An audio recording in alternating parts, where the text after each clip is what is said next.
you, talk radio will actually educate, inspire, and make you think.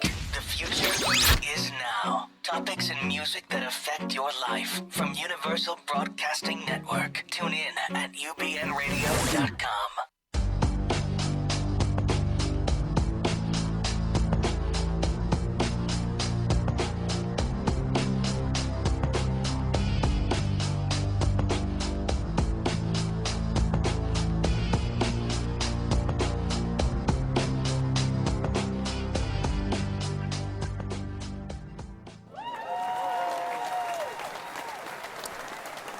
And greetings and salutations, everyone. You've tuned into, once again, to Dr. Judy, WTF, here at UBN Radio Network. We are Dr. Judy, What the Freud. And this is a call-in show. And, man, we had a lot of calls last week. The phones were going nuts. Just want to get that in sooner than later. For those of you want to call, it's area code 323-843-2826. 323-843-2826. I am your host, Walt Lusk. And, of course, Dr. Judy Rosenberg is founder of the Psychological Healing Center and world-famous author. And she has offices in Sherman Oaks and Beverly Hills and all over the world. Yeah, Thailand. You have a patient in Thailand now, right? Teletherapy makes it possible to go all over the world. All over the world. And we are found here every Thursday at 8 p.m. Pacific time here at UBN Radio, that's Universal Broadcasting Network Radio, Channel 2. And if you happen to want to call internationally, we are on Skype at UBN Radio number 2. And next week, Judy, it's another month, the first Monday of the month. And we are going to do free-for-all calls. So what that means is you are going to control and have suggestions of whatever you want to talk about, and get on the couch with Dr. Judy with your emotional ouch. Right. The topic is yours. And the topic today, actually, we're continuing our series on narcissistic contact versus no contact. And the response on previous shows and calls have just been amazing. So there's it's a big issue.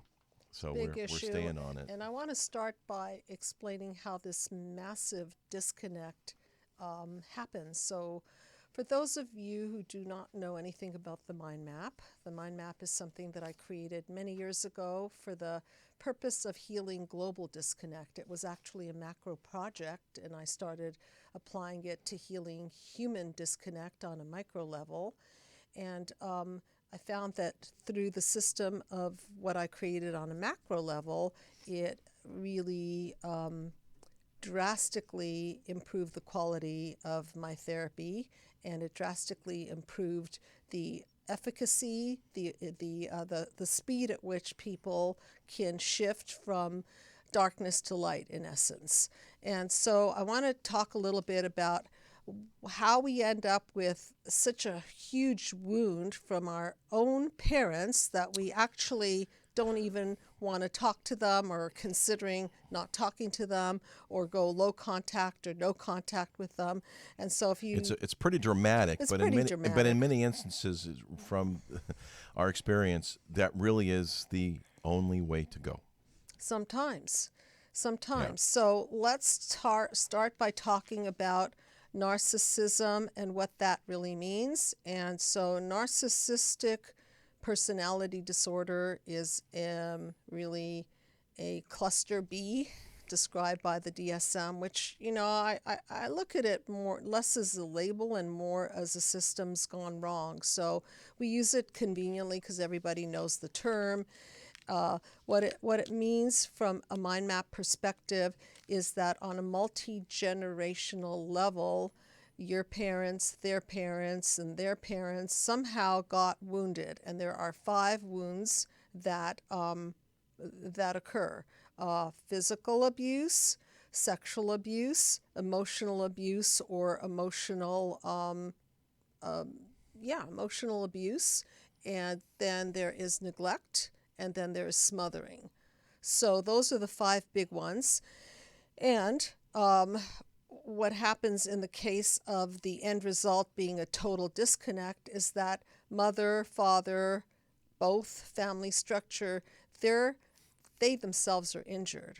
Okay, so they come to the playing field with massive narcissistic injuries themselves from their family of origin. And so where they're at is that they're wounded in such a way that they now unconsciously use their children for narcissistic supply. Okay, so in other words, they don't know how to be givers. They don't know how to be unconditionally loving to their babies. Why? Because they themselves were not unconditionally loved. So it's sort of like you can't give what you don't have. Okay, so they go into parenting with this one downsman situation, and so the children become their tool to be esteemed, their tool to manage their emotions, their tool to act out their dreams and wishes. Emphasis on their dreams and wishes. Yes. Okay, and then what happens to that child or the children in that family is that they're now lacking the supplies. Okay, so they then have a reaction to the wound, and eventually they themselves exhibit symptoms and bad patterning and inability to get close to people, or maybe the boundaries usually fly by the wayside. So they're either people pleasers and codependents, or their boundaries are hardened and they don't want to love because love means to them unsafety. Okay, so at the end of that journey, the child of that parent who's been narcissistically injured has, so to speak, a really bad experience of that parent. Because how could they have a good experience of that parent when they're not properly mirrored, when they're not considered, when the parent's idea of feeling better is to make other people around them feel worse? And let's bring in the 4 Ds, okay? Because people who are narcissistically injured, unfortunately, they feel better by making other people feel worse. And the way that works is that they will actually project their poison, so to speak, onto another person. And if that other person, typically the child, is vulnerable, because of course a child is vulnerable, the child will then interpret it as something's wrong with me. And so they will then be injured in the self-esteem department, and they will develop what I call a negative core belief about themselves. And then the parents can always hook into that negative core belief by poking at them and calling them stupid or useless or unlovable or whatever. And then that child, because they so want to please the parent, will comply. Okay, so that's the system's gone wrong. And if you put the mind map up for a minute, I'll show you visually. And those of you who are listening, you can catch it on www.drjudywtf.com. Yes. So there are 3 levels to the mind map, and for simplicity's sake, the top third represents the past and how we encode the wounds of childhood, react to them, and then eventually encode it into the fiber of our being. So panel 1 represents those wounds of childhood. Panel 2 represents, do we have a caller? We do. We do. Okay, we'll take the caller. We'll continue our mind map. Hi, thanks for calling. You are on the air with Dr. Judy and Walt. Hello, how are you guys? Hi, thank you for calling in. What's your name?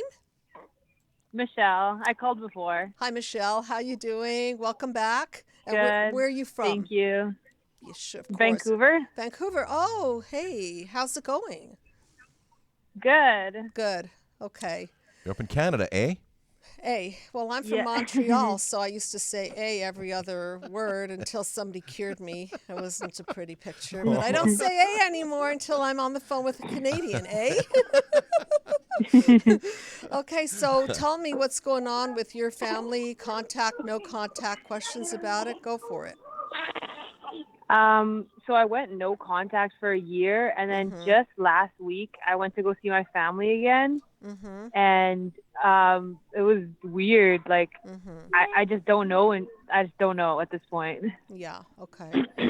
So tell me what it was like. Is that your little baby in the background?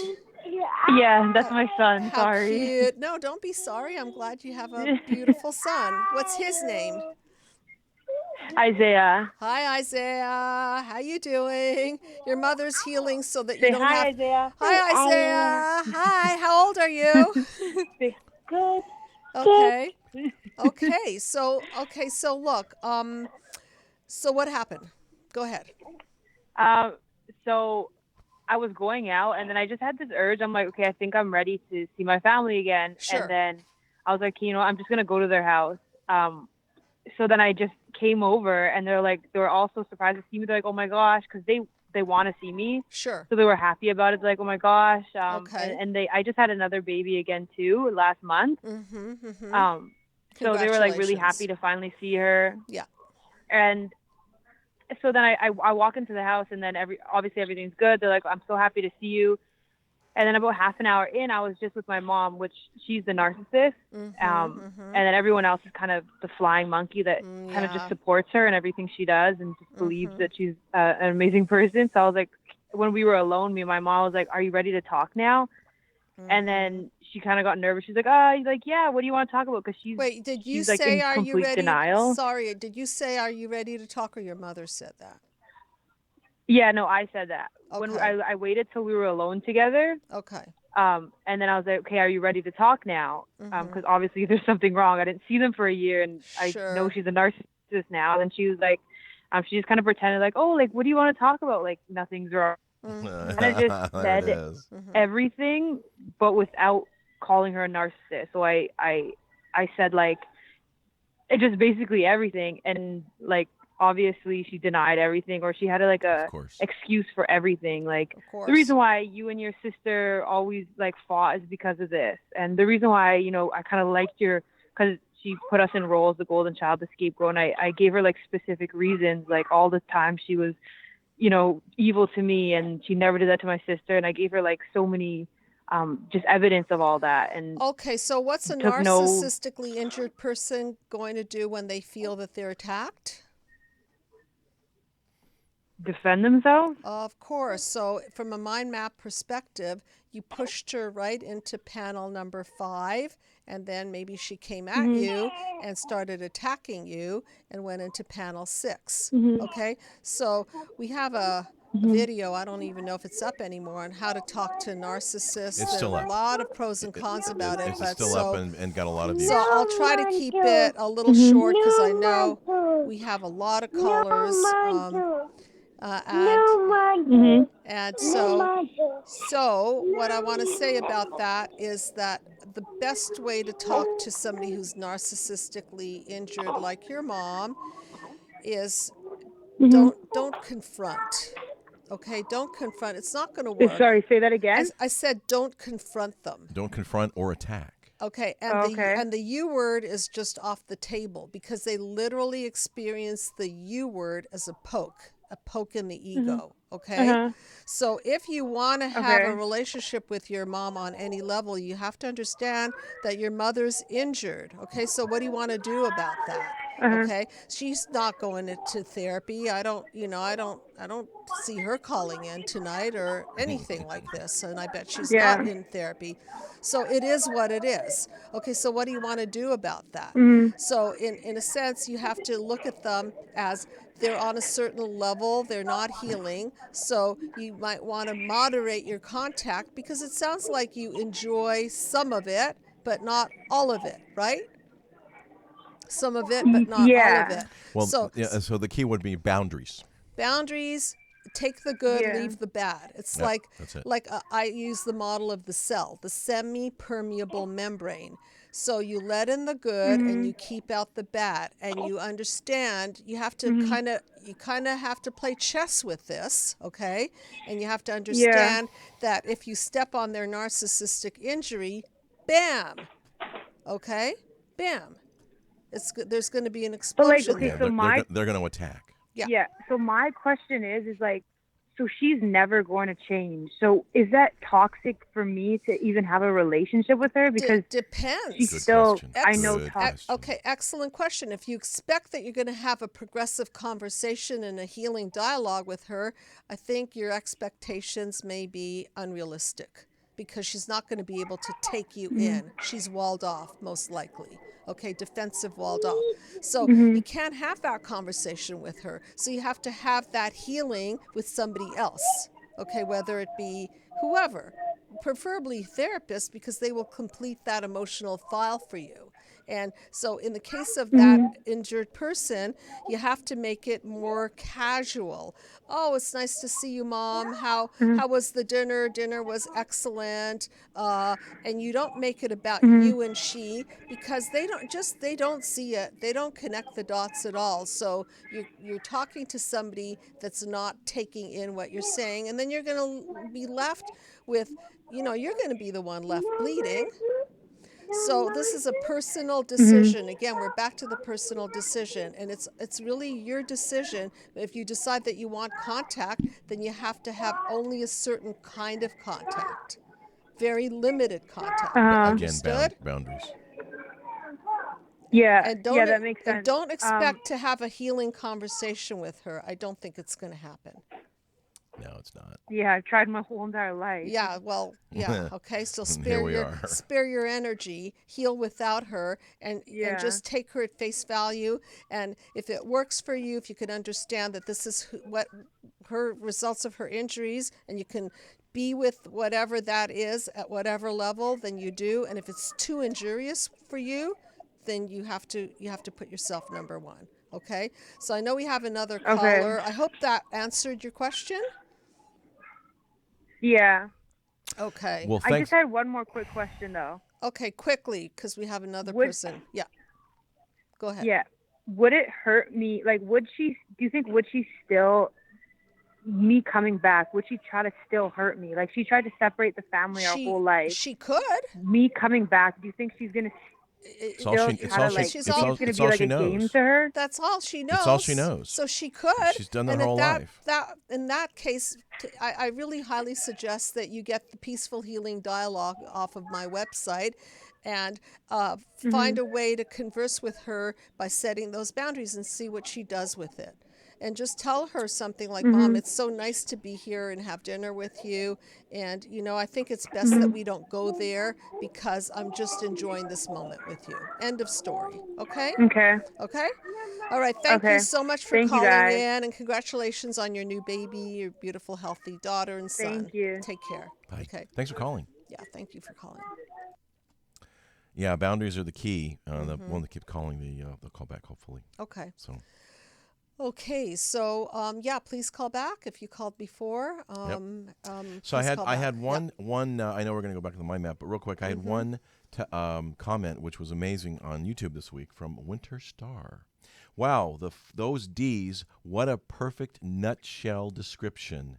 It's not just the parents, it's all the other relatives. Yeah. The emotional pain of losing a family is like growing multiple sudden deaths. Yes. The grief doesn't go away. Right. We keep all yearning for families we never had, for the nurturing that is missing. That is the so fourth true. D, which is a discard, has happened repeatedly in various ways by multiple parental units and siblings. And so when people have, and here we are. Oh, great. Okay. Hey, thanks for trying to call again. You're on Yes. on the air and Dr. Couch with Dr. Judy and Walt. Your name? Uh-oh. You there? Hello. Okay. Okay, I guess I'll call back. Okay. Yeah. So the person who made that comment, let's just pick up on that a little bit. Yes, because when we have parents, we have a template. Is the call back? Okay, go for it. Can't hear you. Can you unmute your phone? Hello? I'm here. There we go. Can you hear me? We can now. Yeah, hi. Hello. Okay. Hi. Your Are name? you live right now? We are live, We and you're on are. the couch with Dr. Judy and Walt. Okay, great. Your name? My name is Kelly. Hi, Kelly. Hi, Kelly. Thanks for calling. Yeah. Hello. Yeah, hi. Kelly, thank you for calling. Do you have a question about the topic of the day? Regarding the narcissism Yes. and the contact, no contact? Yep. Yes. Yeah. Yes. I have been no contact with my siblings for about 2 years now because I fell into a chronic illness, and I wasn't receiving the proper support. And it was only then that I went into therapy for 2 years and learned what had taken place. And I'm older. I'm in my 50s. Okay. And I had no idea that there was this power dynamic going on in my family. And so I have come to terms with what's going on, but I still miss them and I love them. I So I understand kind of this. keep them close to my heart. I totally understand But this, I and I can't. really, really want you to watch the episode on Walt Help Me Out here. How to talk to a There's narcissist? not Oh, how sibling to, rivalry? the sibling rivalry. Yeah, we did a couple of shows on sibling rivalry not that long ago. Yeah, and I really want you to take a look at those podcasts because it talks about how parents are really the people who set up the pawns, okay? They're the ones that set up the family system unconsciously, okay? Because don't forget, they're injured also. So one might be a golden child, one might be a scapegoat, one might be a mascot, one might be a lost child, okay?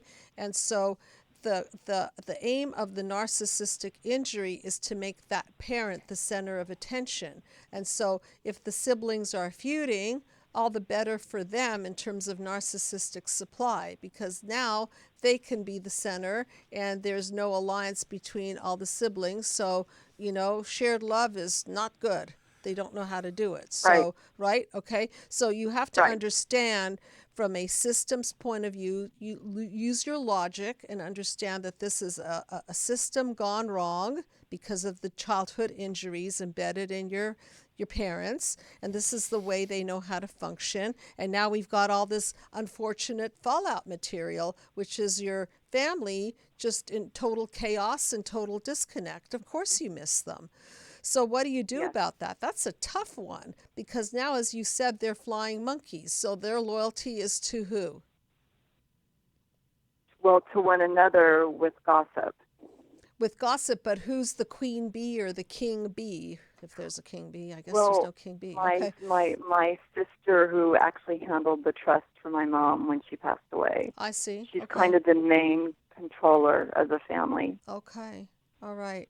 So you have to also look at it from narcissistic supplies. What's in it for her to not connect to you? And the first thing that I could think of is what?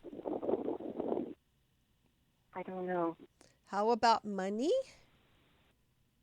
Right. That has been that the trust has been completed, and it was that has been taken care of. But unfortunately, like you had mentioned, the behaviors are still there and still the dynamic is still acting out in the broken system. And for some reason, I thought when the parents passed away that we would become closer. But we never began this sweet relationship, and that's when I knew something was wrong. Well, Because they're injured. They're injured, and they're mirroring and matching what they learned from their parents, from your parents. And just to use money as a metaphor, who got what? Did you get as much as everybody else? Or is what you should have? Yes. Yeah, it was all equaled out. Oh, good. That's good. I'm very pleased to hear that. Yeah. Okay. Yeah. Okay. So I guess what my question is for me, my situation is unless my relationship can be. Here's the point. When you had mentioned in one of your shows that when two people get together, it's symmetrical communication. Yes, it's the and synergy. A light, and there's synergy. a light, Exactly. and that really hit me deep inside when you said when there's symmetrical communication and there's a light. That is what I understand to be a healthy relationship. Yes, that's an evolving relationship. So if you put your light to their darkness, then you're going to be vampired. Understand? So the only thing that you can have going there is 1 + 1 is less than 2, or at best a 1 + 1 = 2, which is just kind of like a cordial friendship. So, okay, what to do? I don't know. Do you have a copy of the book at this stage? Do you have a copy of my book? No, I need to go. Be the Cause, Healing Human Disconnect. It's available on Amazon. It's going to really lay it out yeah, for you. it really does. It's a great read. It'll help you immensely. It'll help lay it out. And great also, investment. yes, and also those episodes on sibling rivalry will help you understand. Did a little while And there's ago, not long. nothing, if you can say to them, I miss you and love you, I wish it were different, without bleeding out, okay, and expecting anything in return, you can give it a shot. Just don't expect anything in return. And if they feel something in their heart likewise, then maybe you have a little bit of a point of conversation. Yeah, it's a start. And then maybe, how do you get other people to own their own stuff? You start owning your own part in it. That's how you do it. Okay, Right. so self-reflect, self-correct will teach them how to maybe begin the process. Okay, I know we have another We do. caller. So hope that and- answers. Get the book and call back. Thank you. Where are you from? Okay, thank you. Where are you from? Irvine, Irvine, Okay, okay. okay. Cool. Irvine, California. And reach Fabulous. out to us. You guys have seriously. been wonderful. You guys have been wonderful. Thank you. Thank We you so really much. appreciate that. Thank you Thanks so much. much. Keep us posted. Okay. Bye. Okay. Take care. Bye-bye. Bye. Just lost it. Okay, Okay. they'll call back. So they'll call back. Um, Okay, so going back to the mind map, okay, so the wounds, the reactions, and the encoding, wounded parents are going to take supplies from their children, and then when those supplies are taken from their children, it injures the children, and then you get a whole fallout material from that. And then when the children want to connect back. Oh, is that another caller? California. hello. Oh, can you turn down your computer, Hello. please? Hi, can you turn down your computer, please? Oh, turn on the computer? Yeah, feedback. There we go. Thank you. Okay. You are on the couch with Walt and Judy and Dr. Judy WTF. Hello, Hi. What's your name, please? Brian, Hi, Brian. Nice to hear from you. Where are you from, Brian?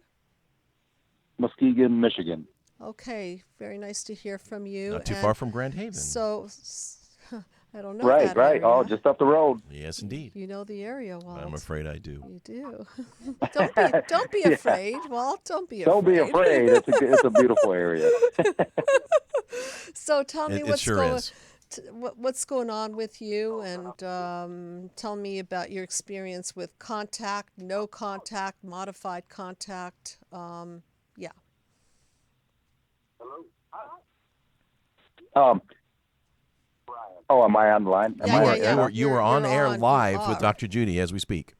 Okay. Okay. My question is, is narcissism also affiliated with borderline personality disorder? Again, everything's on a continuum. So in terms of a system, okay, so again, I know I use labels, we use labels because people could kind of identify with it, with the label, just as a Right. pattern recognition. So think of narcissism as a more hardened defense mechanism. Okay, sort of like that person's heart has been hardened, and emotionally they are more numbed out. Why? Because their idea of love is that there is no love. Love doesn't exist. Objects exist, being used by a parent exists, but really panel number 7, which represents synergy, as you heard from the other caller inner, it doesn't exist. And so what happens is that sometimes the children will learn also that love is just not something all that fun. So they'd rather have a lot of money or just a lot of things, or fill the hole in the soul with drugs, sex, rock and roll, or to people please, so that at least they can have a sense of trying to do it right. Okay, so so what's a borderline? A borderline has loose boundaries. A borderline, think about it as a cell, like in biology, Bio 101. Yeah. Okay, so permeable membrane, semi-permeable, and non-permeable. Which cells live? Which ones die? You tell me. The non. Okay, what happens to the non-permeable one? I guess nothing gets in. Correct. Nothing gets in, which is a good and bad thing, because if you're around an injurious person, you've got to defend yourself. On the other hand, if you're in a constant state of nothing gets in, then you're going to basically be lonely in there, and no nourishment, no emotional nourishment can get in there. Okay, so that's more the narcissist. The borderline, okay, so what other ones die? Can you guess what other ones die? Not sure. Okay, so we're down to the totally permeable membrane versus the semi-permeable membrane.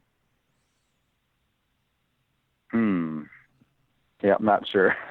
Okay, so if Sorry. you have a totally permeable membrane, for the biology students out there, everything flows in. Everything flows in. So is that a good idea? Let's just have everything flow into the person. The good, the bad, the ugly. How's that? Yeah, I think I understand. Okay, so they're gonna get poisoned. So one's gonna die on the vine alone, right? And the other one is gonna get totally infiltrated and poisoned. And so their emotions are gonna go up and down and up and down. So think about narcissism, borderline, whatever you want to call it, on this continuum of injury. And these are the ways that the people adapt to this injury. So the borderline doesn't really adapt very well because they're all over the place. That's why they have this configuration of instability of in relationships. Narcissistic patterns look different. They're more hardened. Does that answer your question? Mm-hmm. Yes, I guess I understand. I do have your book. I actually read it twice. Wow, Awesome okay. book. Thank you. Thank you so much. I refer to everyone. I even referred Really to our appreciate family it. counselor. She looked you up. She loves you. She uses you now, which is great. Well, there you go. Yeah, so I I'm always spreading worry. the word. I'm spreading the light as Thank best I you. can, Thank you so and much. I definitely will be signing up for your mind map in the near future. I would love Um, that. So, but I was just real quickly. I know it's a short show. Hour goes by quick, but I was in an 8-year relationship. Part of the 8 years I was married, she was diagnosed with having borderline personality disorder, which I understand from watching you is more of a severe emotional dysregulation. Yes. But I guess it was just when I met her mother years back. I mean, I could just instantly tell this is where it came from. Yeah, you're getting good at Her this. mother, Mm-hmm. her mother was just very, very closed off. She was the queen bee. I seen her family, dance around when, she says jump, they said how high. Sure. And and it was just so sad, really, for me. It was so sad to see my wife being the mirror of her mother. Yes. And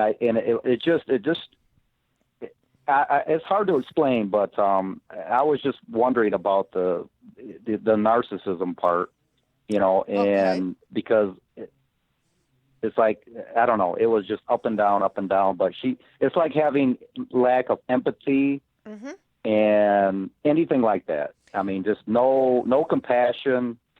And I'm like, wow. I mean, I can just look at her mother and say, this is where it came from. Well, you just got to see the multi-generational transmission process, didn't you? Unfortunately. Okay. And Yes. so what happened with your wife is because she didn't get any mirroring. She doesn't have a strong sense of an inner core of self.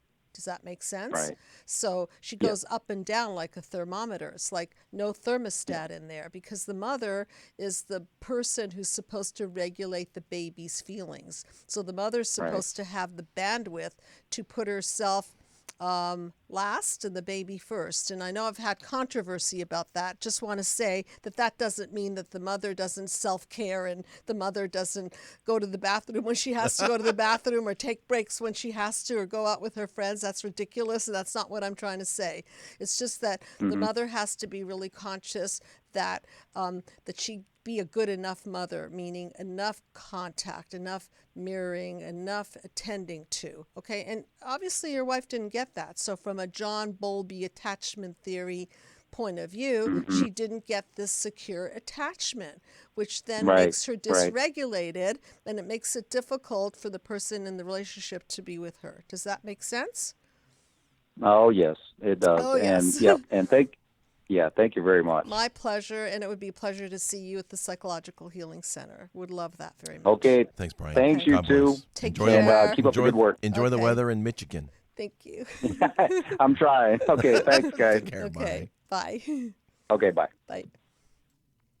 Well, they'll call back. They called back a couple times. Okay. So we've got about 10 minutes. Okay. And why is no contact so difficult? There's a few reasons. First is brainwashing. Yes, it's real. A narcissist is very insidious abuser. When we get free, we get our brain that needs to be decompressed and gets clear. That's just not going to happen overnight because they're very persuasive. They're very controlling. And, they want what they want the way they want it. And they primed the pump. Yes, they do. This is Absolutely. really important to understand, so that they created that hook in to you if you're the sufferer of, if you're the effect of this. And so it'll always be, wait, did I do something wrong? Yeah, was it Did me? I say something wrong? And it'll always take you back to that place that Alice Miller, who wrote Prisoners of Childhood, Drama of a Gifted Child, that a child would rather be the bad one, okay, in a good world. In other words, a Get child attention. will always want to make themselves wrong because they want mommy and daddy to be the hero. They want them to be the protectors. So they want to live in a safe world. So it'll always take you back to that place. The next one is our focus is a habit that is determined by the narcissist. From day one, you are being taught to focus on the narcissist to the exclusion of yourself. You are robbed of your time, your thoughts, your feelings, spirit, soul, existence in order to cater to the stingy, selfish, entitled mentality, disordered control freak. Right. It's like It's all on them. parents are the sun, The moon and the stars. stars, and you have to revolve around them. Third is we doubt our own worth. We certainly do not feel self-loving when it's over, and they never invested in us in the first place, and so we find that our self-worth has been challenged because we never got it in the first place. Work on building your self-worth. In other words, I put here, don't should on yourself. It wasn't totally your fault.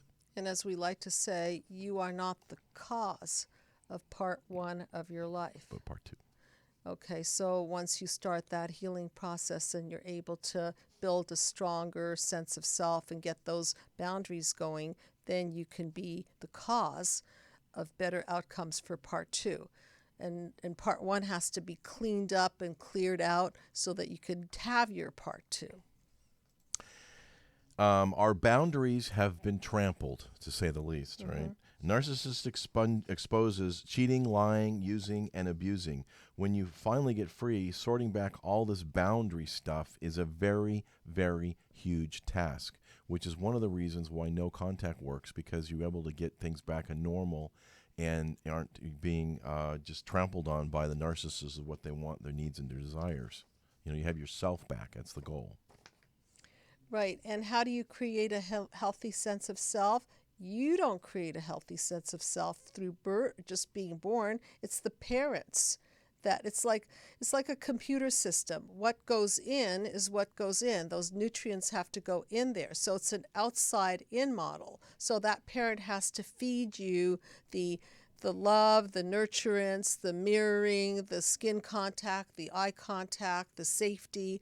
And if you're not fed that, then what do you have? Just this kind of like a boundaryless, hollow sense of self. And a lot of people, particularly the ones that are highly dysregulated and are in the borderline spectrum, they complain about feeling this huge hole in the soul, this huge sense of darkness. And we had a guest on about a month ago. Sheila came on. Yeah, she called in. And she called in, Right. and she did. talked about her BPD, borderline personality, and she right. talked about that really, really, really dark place. And so that dark place is that place that that should have, I don't use the word should lightly, and a should this, but the mother, the primary caregiver needed to fill that hole in her soul with that nurturance to give her that solid sense of self and that solid, secure attachment so that she could emotionally regulate. And if you don't get that,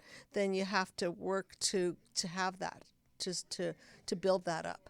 Well, then we feel the need to be validated and not forthcoming, and it's not going to be forthcoming from the narcissist. With all the confusion, crossed boundaries, and self-doubt, a target is so beaten down.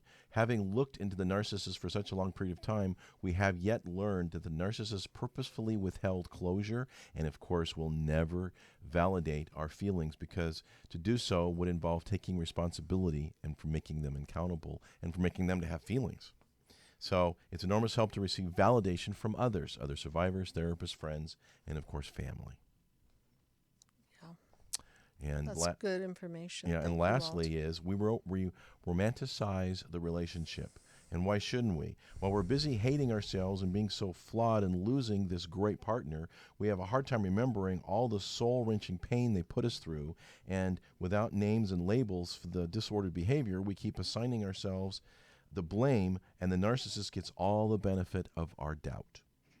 There's nothing but a product of smoke and mirrors, brainwashing, poor boundaries, low self-esteem, low self-worth, and witnessing the disorder for the first time from the outside. So who wants to connect with that, right? Absolutely. Okay. We've only got about 3 or 4 minutes, but let me see. Hi, you are on the air and going to be our last call.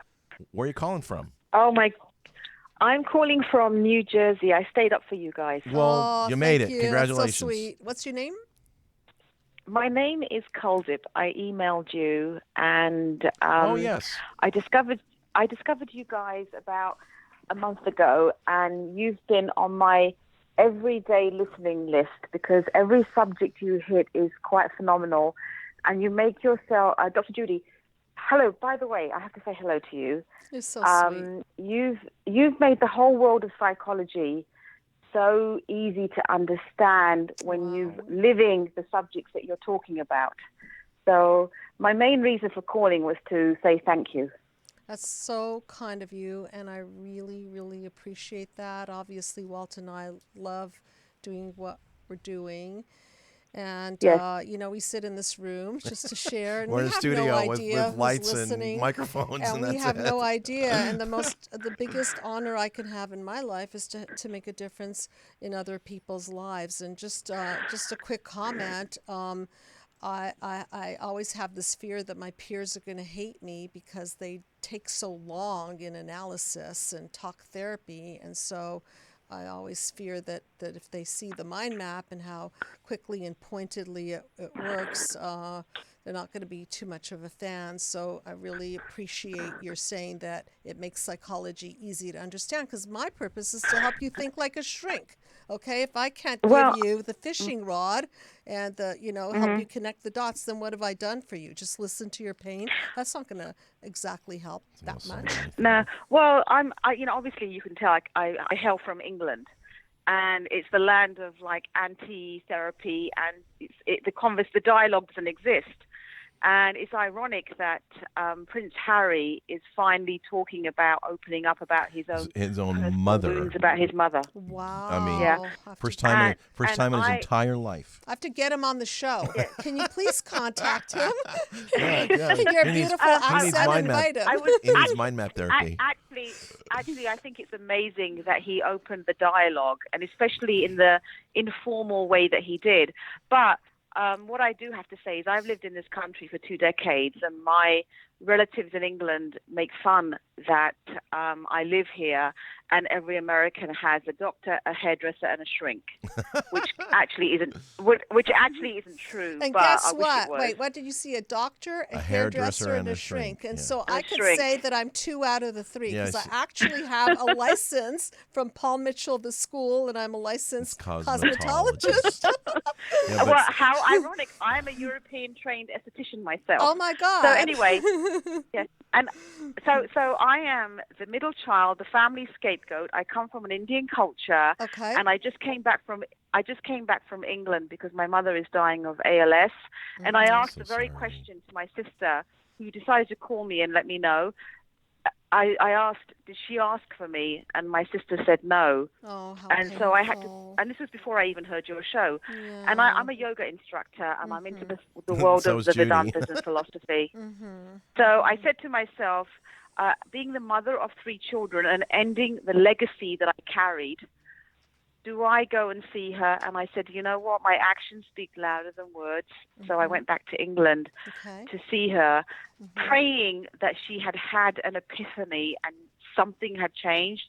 She's lost the ability to speak, but unfortunately, it was more closure for me than anything else. I went, did the right thing, and came back. And obviously, I've put the Atlantic Ocean between myself and them. I remember that comment. Because I read that. You wrote about that to us. Okay, so Yes. so I think that this whole thing about should we contact, no contact, the that epiphany that we pray for at the end. I think that narcissistic shell is so strong that it's almost like it takes death sometimes to release the person from that hardened shell of pain. And, they're stubborn. They don't want to give it up. And so we do what you did for ourselves more than anybody else. So if you feel that you have closure because of it, if you feel good about it, then really it's not, I want to say to you that for you it might have been the healthiest thing in the world, because you are the one that that got the closure on whatever level, and you got to say, okay, this is the best that I could do. I did the right thing for me. So Yes. So okay. So are you glad that you went? Well, the irony is that I married my parents in order to work out my nonsense at this part of the Atlantic Ocean. So in the last year, I've managed to get divorced, move out.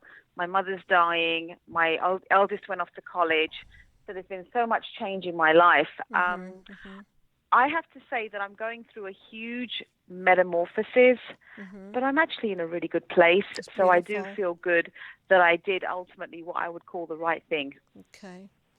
Yeah, and Yeah, you see, there are it's no not right easy. answers. It's not easy, at least. And you've wow. Okay, so hang in there, and God bless you. And, well, really, you sound like a beautiful individual, and you do yoga. It's mind, body, soul. Yeah. Panel 7 is my mind, body, soul model. It's a psycho-spiritual model at the heart, and the most healing force. And I'm fortunate, Dr. Judy, because I've turned all of that around to motivate other people and help women who've been subjugated to resurrect and to rise up. And not only that, it's enabled me to be the mother of my own inner child through parenting my own children. Yes. Good for you. Yes.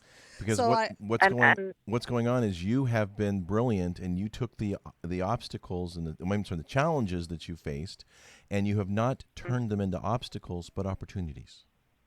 Oh, absolutely. And I have to tell you, I am absolutely living the American dream, and I love this country. And I know that I'm on a time limit, so I will say good night to you guys. Well, I'm sure thank you're about you to so end much the for show. calling. So we're much. gonna shrink our tune and get some sleep. Get some sleep, and call back sometime. Keep us posted. Thank you so much. Absolutely, I will do. Thank you. Good Thanks. night. Good God night. bless.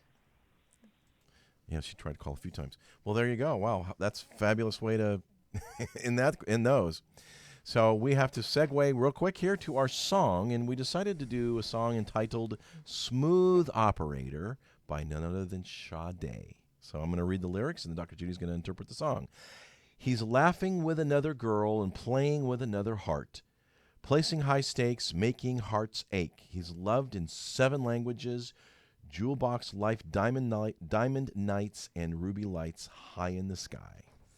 Well, this is a perfect way to describe the narcissistic needs, right? So he's Yes, getting indeed. so many supplies. Absolutely. He's getting it from the high and the low, and many hearts, and love in 7 languages, and playing with other people's heart. And so he's taking, and I guess the other people are Going along for the ride. They're giving the narcissistic supply. Heaven help him when he falls. Diamond life, lover boy. He move in space with a minimum waste and maximum joy. City lights and business nights. When you require streetcar desire for higher heights. Well, I think they're alluding to the fact that that it's all about him. He's getting the maximum and he's putting in the minimum, and everything seems shiny for him, but heaven help him when he falls, because when you're up there, there's only one place to go. When you're on a pedestal, guess what? No place for beginners or sensitive hearts when sentiment is left to chance. No place to be ending, but somewhere to start. No need to ask, he's a smooth operator.